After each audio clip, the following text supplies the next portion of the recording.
Assalamualaikum. Baik, untuk waktu ini menerusi gerak komuniti, kita akan bersama dengan Encik Ahmad Azim bin Ahmad Raslan yang merupakan penolong Komandan Pasukan Bantuan Sukarela, di mana hari ini kita akan bawakan topiknya adalah sukarelawan muda dan pandemik COVID-19. Dan sekarang ini pun kita sudah bersama dengan Azim di talian Zoom sekarang ini. Assalamualaikum Azim. Ya, waalaikumsalam warahmatullahi wabarakatuh. Baik, terima kasih Azim kerana sihat seadanya. Alhamdulillah. Baik, terima kasih Azim kerana sudi bersama kami menerusi gerak komuniti hari ini. Ya, terima kasih juga sebab jemput untuk sesi hari ini. Okey, sebelum kita nak pergi jauh bercakap mengenai PBSMM ni, dah berapa lama sebenarnya Azim terlibat dengan aktiviti kesukarelawanan? Okey, so saya dah terlibat dengan Bulan Sabit Merah Malaysia ni, kalau ikut betul-betul sejak zaman sekolah lah. Sejak darjah 4 sampailah hari ni, saya masih lagi dengan Bulan Sabit. Tapi kalau kita nak kira lepas sekolah tu, basically saya terlibat lepas habis SPM. Sampai hari ni, tahun 2021 ni ialah tahun ke-8 saya sebagai ahli Bulan Sabit Merah Malaysia peringkat dewasa. Jadi apa sebenarnya apa sebenarnya tugas sebagai ahli persatuan PBSMM ni, Azim? Tugas secara am ke ataupun waktu COVID-19? Secara am dan juga sewaktu pandemik COVID-19. Okey. Kalau ikut secara amnya, kita ni ialah satu badan sokongan kerajaan yang memberi bantuan dari segi kecemasan, bantuan dari segi misi-misi kemanusiaan, tidak terhad kepada bantuan dari segi medical saja. Kita pun ada juga bantuan-bantuan lain. Sebab biasanya orang kenal Bulan Sabit ni, asal Bulan Sabit je orang akan ingat first aid. Bulan Sabit je orang akan ingat ambulans. Tapi dia tak adalah semata-mata kita buat itu. Dia juga buat benda-benda lain juga. So kalau cerita pasal COVID-19, banyak benda lah yang kita terlibat sebenarnya. Sejak daripada PKP tahun lepas, 18 Mac 2020 sampailah tahun ni, macam-macam kita buat untuk persediaan sukarelawan muda, veteran semua ni lah. Sebelum kita nak buat apa-apa, kita kena prep dulu kita punya sukarelawan dengan ilmu-ilmu yang sepatutnya. So ilmu-ilmu yang kita dapat pada awalnya dari segi awareness dan pendidikan pasal COVID-19 untuk kita sendiri faham dulu, barulah kita apply dalam tugasan-tugasan kita. So banyak tugasan yang kita buat. Salah satu yang kita buat ialah kita menghasilkan face shield, pelindung muka. Okey, apa face visor tu. Tahun lepas kita semua tahu waktu bulan 3 dan bulan 4 tahun lepas ialah waktu yang sangat kritikal untuk negara kita sebab bekalan stok PPE tidak mencukupi. Perkara ni pun ada di highlight oleh DG kita, DG KKM, Tan Sri Dr. Nur Hisham. Ada kata yang memang stok tak cukup dan memerlukan bantuan daripada rakyat dan juga NGO-NGO lain untuk sokong, untuk support. So kita sebagai Bulan Sabit Merah Malaysia, badan sokongan kerajaan, kita membantu Bulan Sabit. Kita sebagai Bulan Sabit, kita bantu kerajaan dari segi ni. So apa yang kita buat ialah kita kumpulkan seramai yang boleh orang muda, orang veteran untuk buat face shield secara DIY. Kita pergi dekat pejabat kebangsaan ataupun buat sendiri dekat cawangan-cawangan Bulan Sabit yang lain. Kita duduk and then kita fikir macam mana kita nak buat face shield ni. So kita belilah barang-barang DIY. Boleh buat sendiri. So dalam buat sendiri. Kita buat sendiri. So kita dapatlah hasilkan untuk sebulan, sepanjang bulan Mac sampai bulan April, dalam tempoh sebulan lah kan. Kita dapat hasilkan dalam 15,000 lebih unit untuk kebangsaan sahaja. Belum lagi masuk di kawasan-kawasan lain, di cawangan-cawangan lain. Itu sebenarnya peranan PBSMM ni, bukan semata-mata first aid saja macam Azim katakan tadi. Dan saya tertarik bila Azim kata Azim sudah berkecimpung dalam Persatuan Bulan Sabit Merah ni sejak dari zaman sekolah lagi. Apa yang menyebabkan Azim tertarik untuk terlibat sama sewaktu ketika di zaman sekolah? Sedangkan banyak lagi persatuan-persatuan lain. Apa yang menyebabkan PBSM ni satu persatuan yang istimewa lah? Okey, menarik soalan tu. Okey, saya cerita sikit. Dulu waktu saya zaman sekolah, waktu kita darjah 3, darjah 4 ialah waktu kita masuk koko. Kita kena pilih uniform. Waktu dalam kelas saya dulu, kawan-kawan lelaki saya semua pengakap. And then saya seorang je lah waktu tu bulan sabit merah kan. So waktu tu orang pun macam, kenapa nak join bulan sabit merah? Biasanya orang akan cakap, bulan sabit merah ni akan relate dengan lebih kepada perempuan lah, apalah. Tapi saya macam, tak apa, saya tak tahu kenapa saya nak stay dengan bulan sabit. And then bila biasalah kita akan ada aktiviti kan, kita akan berkumpul. So waktu tu cikgu-cikgu akan terangkan lah apa bulan sabit ni sebenarnya dan macam mana bulan sabit ni boleh wujud. Apa peranan kita sebagai ahli kan. So waktu sekolah tu saya tertarik. Bila saya dengar je macam bantu orang. And then pasal misi-misi kemanusiaan, somehow saya terus melekat benda tu. And then bila masuk sekolah menengah pun saya still buat benda yang sama juga. Sampailah saya habis sekolah. Sampai sekarang. Menarik. Itu perjalanan bagaimana Azim boleh memilih PBSM. Macam saya dulu, jujurlah waktu zaman sekolah, sebab saya tak nak berkawat, saya pilihlah PBSM juga. Itu antara faktor je lah, bukan tapi berminat juga dengan bidang perubatan dan sebagainya. Adakah Azim memang minat dalam bidang perubatan ke yang menyebabkan Azim memilih untuk kekal dalam bidang PBSM ni? Okey, saya minat perubatan tu ada. Cumanya saya sekarang ni untuk bidang pekerjaan saya bukan bahagian tu lah. Saya bekerja dalam bahagian marketing and PR di sebuah di agensi kerajaan. Tapi sebab saya cuba untuk cari minat saya sikit tu dalam perubatan tu, so saya teruskan lah. Saya nampak benda tu ada dekat bulan sabit. So saya boleh bantu dari segi first aid, saya boleh bantu kalau ada operasi ambulans ke apa ke, saya boleh turut membantu. Kalau ada operasi macam biasa kita tengok frontliner dekat hospital yang buat nyah cemar tu kan. So saya pun terlibat juga dalam buat benda tu waktu saya free lah, saya akan pergi. Menarik. Itu sedikitlah perjalanan Azim dalam bidang kesukarelawan ini, lagi-lagi dalam pasukan PBSM ni. Dan kita nak berbalik kepada dalam tempoh pandemik COVID-19 ni, kita difahamkan yang memang banyak bantuan dan juga sumbangan yang diberikan dari pihak PBSMM kepada masyarakat di Malaysia yang memerlukan lah. Apa sebenarnya antara sumbangan yang diberikan, Azim? Okey, sumbangan-sumbangan ni kita ada banyak saluran juga kita dapat. Kita dapat daripada badan-badan korporat, kita dapat daripada rakan kongsi bulan sabit sendiri. Mereka akan donate PPE, ada yang akan donate makanan, and then daripada apa yang kita dapat tu, kita akan salurkan kepada golongan-golongan sasar yang kita dah tentukan lah, yang kita nampak terjejas. So ada tempat kita akan pergi dekat perkampungan orang asli, ada tempat kita akan pergi ke kawasan PPR, ada tempat kita akan cuba cari sebaik mungkin tempat-tempat yang terjejas ni. Kita akan pastikan apa yang kita dapat, sumbangan-sumbangan ni semua sampai dekat golongan-golongan yang sepatutnya. Dan ada juga pihak-pihak lain yang turut memberi sumbangan kepada kita sebagai ahli sukarelawan ni, sebab kita nak tolong orang, tapi kita kena pastikan yang kita ni ditolong dulu. Kita semua ready, ada PPE, ada kelengkapan yang cukup, barulah kita pergi tolong. Maksudnya dari segi operasi lah. So ada dua kat sini lah, untuk operasi pun ada, untuk orang awam pun ada. Dan antara kejadian ataupun peristiwa-peristiwa yang Azim masih ingat lagi ketika membantu mereka yang memerlukan, ada tak momen-momen yang Azim rasa macam sedih dan masih lagi teringat sampai sekarang? Momen-momen sedih. Macam membantu orang yang saya ingat. Okey. Dia kalau momen-momen ni, saya pun selalulah macam, sebab saya terlibat dengan macam-macam benda.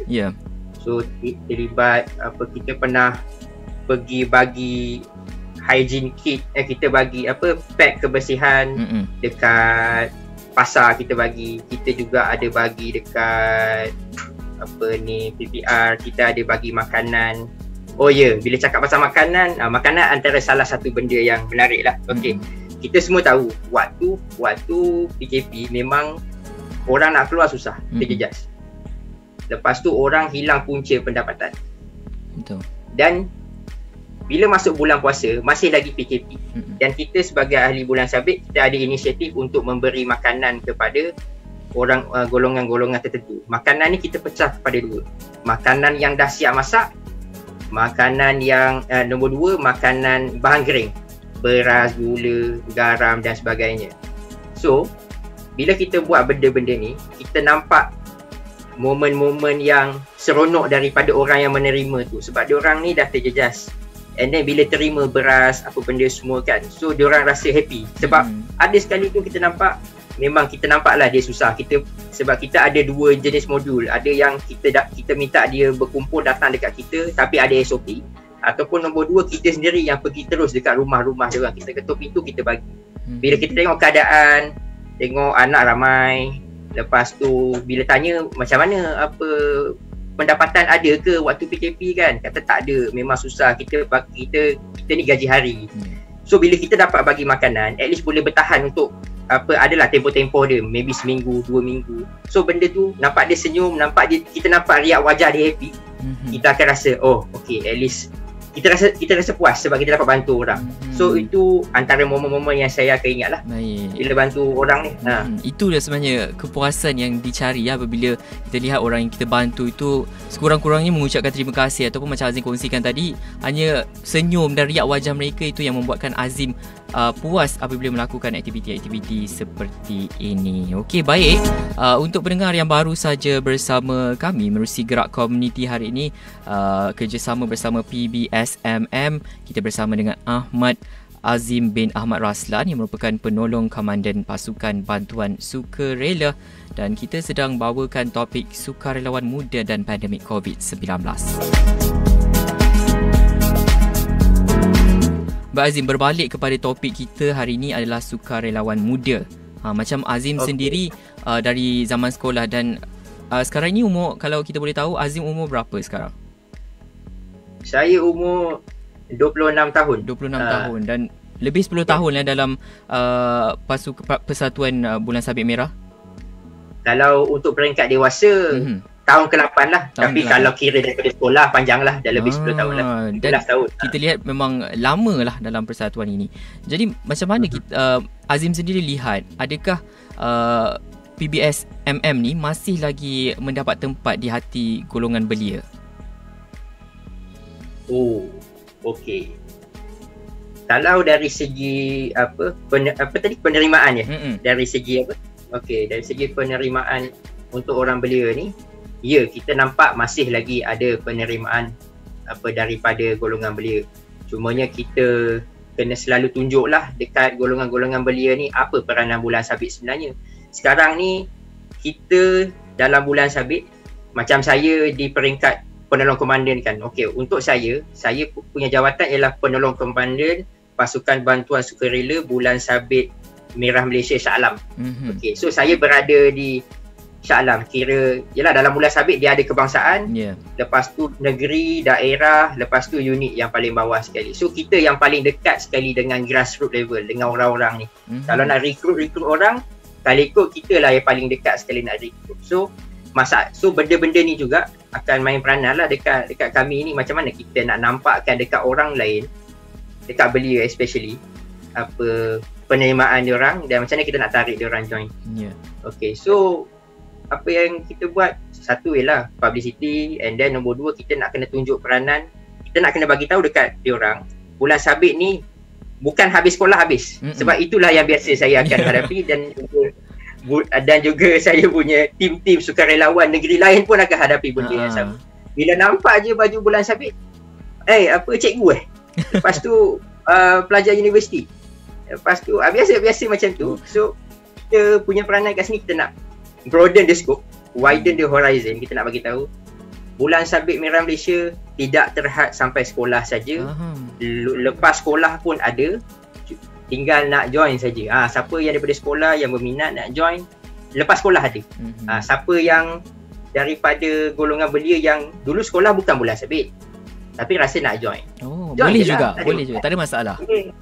Tak ada masalah sebab saya punya tim sendiri daripada Shah Alam, kita ada ramai golongan profesional ada, golongan pelajar ada.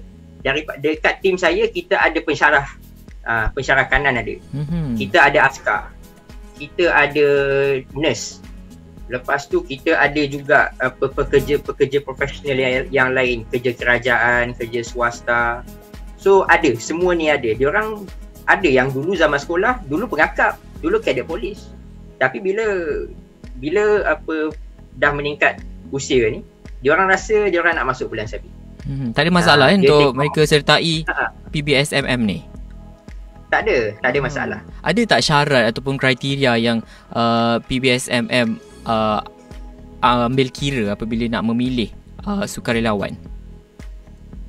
Kalau ikut, kita tak ada syarat yang spesifik pun. Kita semua boleh join as long dia dah jadi umur 18 tahun lah. Lepasan SPM dah boleh join dah. So itu sajalah kalau ikut syarat yang kita pegang. Kalau kita nak join bulan sabit, tak semestinya kita perlu ataupun wajib ada skill dalam first aid. Tak semestinya. Sebab saya dulu pun sampai sekarang pun saya bukan dalam bidang perubatan. Ramai pun yang bukan dalam bidang perubatan. So boleh je join. Lepas ni mungkin ramai akan lebih faham lah. Semua sebenarnya boleh sertai PBSMM ni. Tiada syarat yang ditetapkan. Ingatkan kena dulu waktu zaman sekolah kena habiskan 5 tahun tu 5 tahun lah dalam PBSMM, barulah boleh sertai PBSMM di peringkat dewasa macam Azim berada sekarang ini. Itu satu salah ya Azim? Itu biasa kita dengar macam tu kan, tapi tak, semua boleh join, tak ada masalah. As long 18 tahun dan ke atas boleh join. Tak ada syarat-syarat tertentu pun. Dan saya sebenarnya tertarik kalau pendengar boleh lihat sendiri pakaian yang dipakai oleh Azim dalam Facebook bernama Radio sekarang ni. Ada pakaian warna merah dan juga ada lencana itu. Ada maksud-maksud tersendiri ke? Lencana? Yang mana satu? Dekat tepi bahu awak. Oh ni? Ya. Ada tak maksud-maksud? Yang ni pangkat saya. Pangkat. Pangkat saya sebagai penolong komandan. Kita dalam bulan sabit merah, kita punya penaung ialah yang di Pertuan Agong. Dan sistem yang kita pakai lebih kurang macam tentera pakai. So dari segi pemakaian pangkat dan sebagainya, kita ikut corak tentera. Cumanya kita macam kalau kita tengok, kita kat sini saya pakai 2 paku kan. 2 paku dalam askar ialah lieutenant. Tapi kita dalam bulan sabit kita tak adalah panggil lieutenant. Kita panggil nama jawatan. Macam saya penolong komandan. So penolong komandan lah. Kita tak panggil Lieutenant Azim. Kita panggil penolong komandan. Penolong komandan. So samalah macam yang lain, kalau mereka pakai 3 paku, 1 paku, kita sebut nama jawatan. Bukan sebut nama lieutenant muda, captain, tak. Jadi kita nak bezakan kita daripada askar. Kita cuma terapkan saja apa yang askar, sistem askar tu sedikit dalam kita punya sistem. Itu saja. Tapi kita still sebab itulah kita masih lagi dikira badan beruniform. Cumanya unik sikit kami ni sebab badan beruniform NGO. Itu sedikitlah penjelasan mengenai paku yang berada di bahu Azim itu. Rupanya merupakan pangkat ya untuk mereka dalam bidang PBSMM ni. Dan apa sebenarnya kelebihan untuk mereka yang berminat untuk menyertai PBSMM ni? Ada dapat sijil ke? Dapat dari sudut kewangan ke? Kalau Azim boleh kongsikan. Okey. Biasanya orang akan tanya saya, kan macam saya sekarang pegang jawatan. Orang akan tanya, awak ada allowance ke Azim? Jawapan saya, tak ada. Kami di peringkat pegawai ataupun peringkat ahli sekalipun, kita tak ada allowance. Itu bukan tujuan utama kami dalam bulan sabit. Tujuan utama kami ialah menjalankan misi-misi kemanusiaan.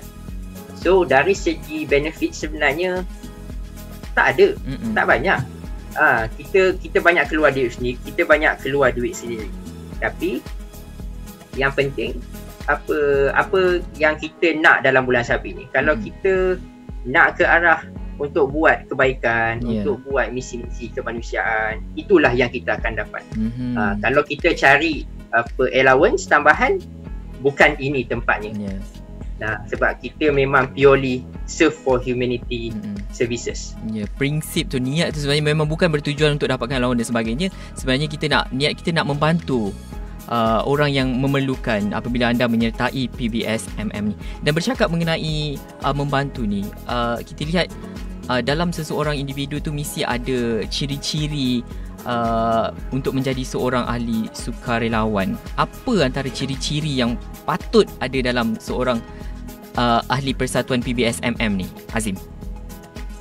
Okey, dari sudut pandang saya, ada banyak yang kita nak cari nak cari nilai-nilai yang berkualiti lah untuk jadi sukarelawan ni. Salah satunya memang kita kena ada semangat kemanusiaan tu sendiri, semangat untuk membantu orang lain.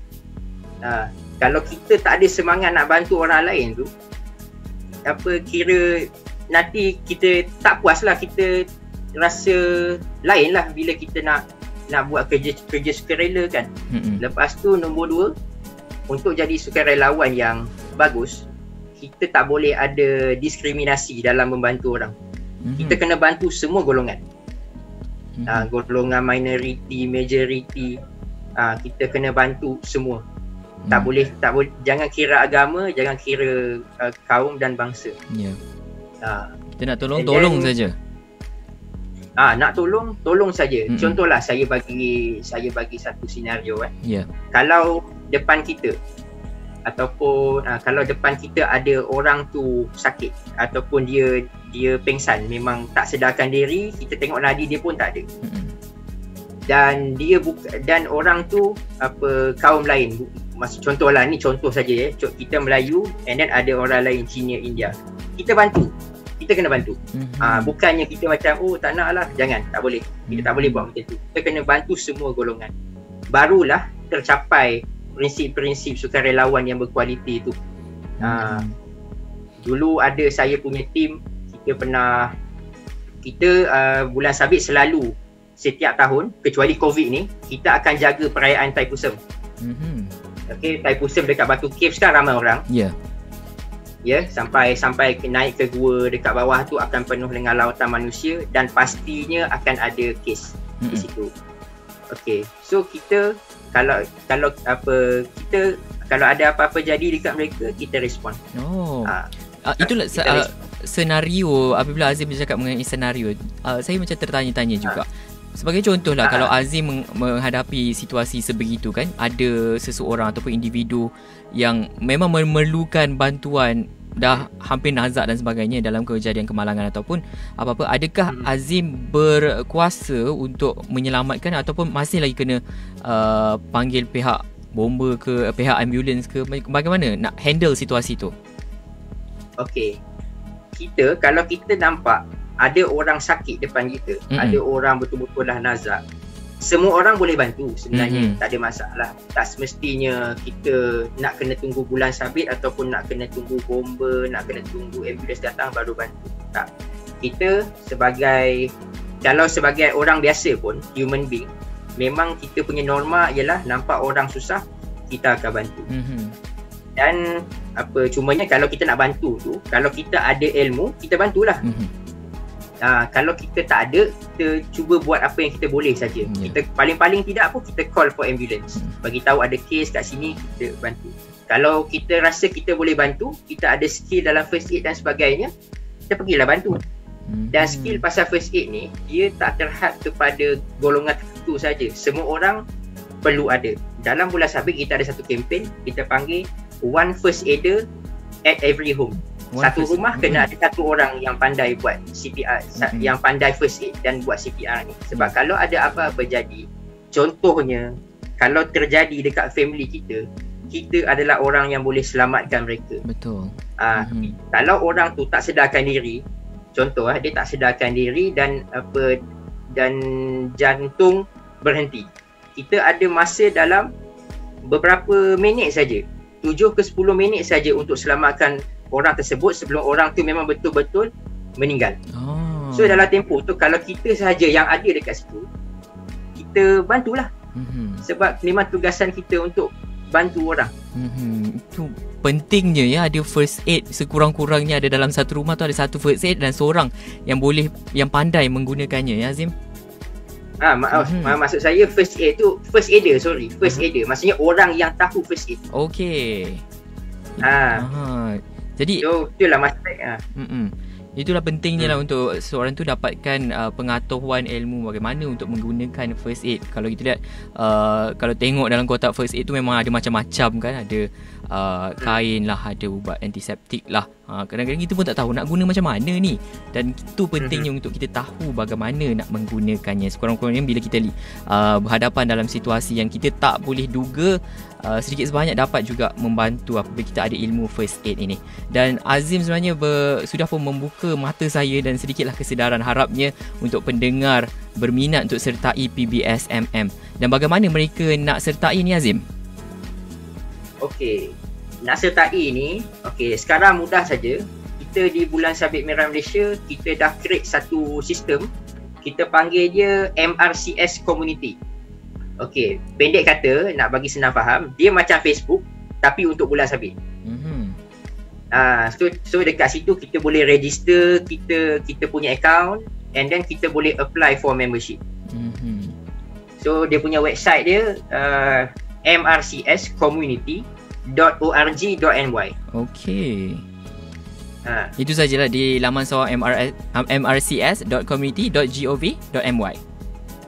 mrcscommunity.org.my. Okey, mrcscommunity.org.my. Mudah saja untuk anda sertai PBSMM. Dan kita sebenarnya memang memerlukan ramai masyarakat Malaysia yang cakna lah mengenai ilmu bantuan macam first aid, dan juga untuk bila dalam situasi yang kita sebenarnya tak boleh nak duga.